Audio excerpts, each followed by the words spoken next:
Bonjour, voici la nouvelle leçon sur les probabilités. Il s'agit de la leçon prise dans votre manuel. Alors on va tout d'abord revenir sur ce que c'est qu'une probabilité.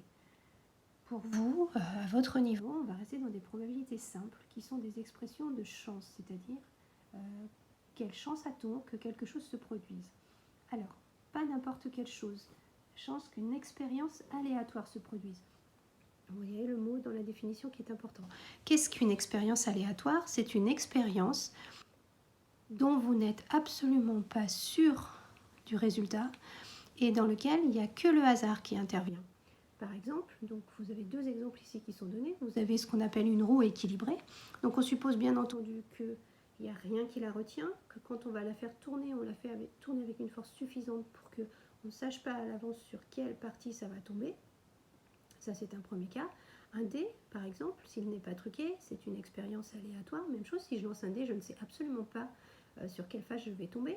Ça peut être une pièce de monnaie que je jette, où il y a deux faces différentes. Je ne sais pas sur quelle face ça va tomber.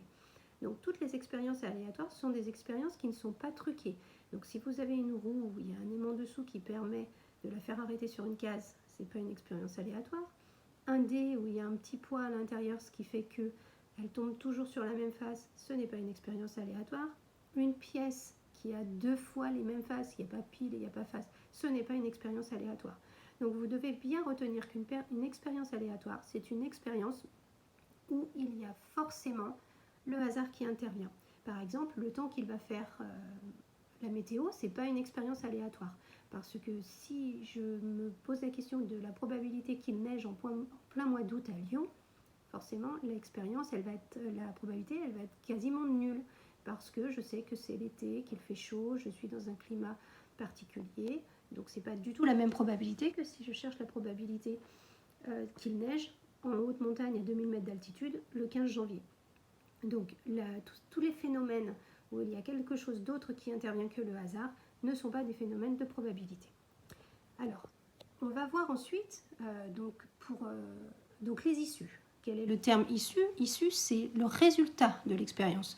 Donc par exemple, pour ma roue ici, quelles sont les issues? Eh bien, c'est tomber sur 1, 2, 3, 4 ou 5. Pour mon dé, quelles sont les issues? C'est faire 1, 2, 3, 4, 5 ou 6. Vous savez tous qu'un dé a 6 faces. Si je lance une pièce, quelles sont les issues? C'est faire c'est avoir pile ou avoir face. Alors, ces issues auront un certain nombre de chances d'apparaître. C'est ce qu'on va appeler la probabilité des issues. Alors, si je reprends ma roue là-dessus, les secteurs sont tous de la même taille. Donc vous voyez que j'ai autant de chances de faire le 1, le 2, le 3, le 4 que le 5. Et le nombre de chances que ça arrive, c'est 1 sur 5. J'ai une chance sur 5. Donc une chance sur 5, ça équivaut à une probabilité de 1 cinquième. C'est ce qui est noté ici.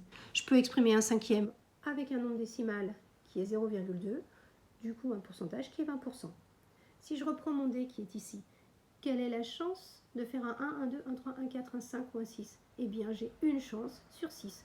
Donc, la probabilité des issues, c'est 1 sur 6. On dit que la situation est équiprobable, vous voyez dans le vocabulaire.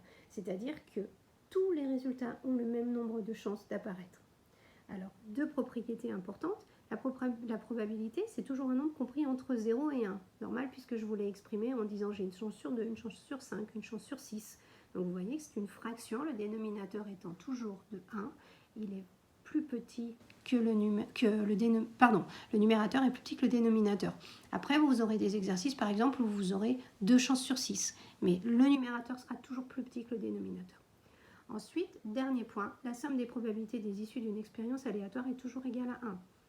Logique, si vous lancez votre dé et que vous ajoutez la probabilité de faire un 1 plus celle d'un 2, plus celle d'un 3, plus celle d'un 4, plus celle d'un 5, plus celle d'un 6, eh bien vous allez forcément trouver 1, puisque vous ne pouvez pas obtenir autre chose que 1, 2, 3, 4, 5 ou 6.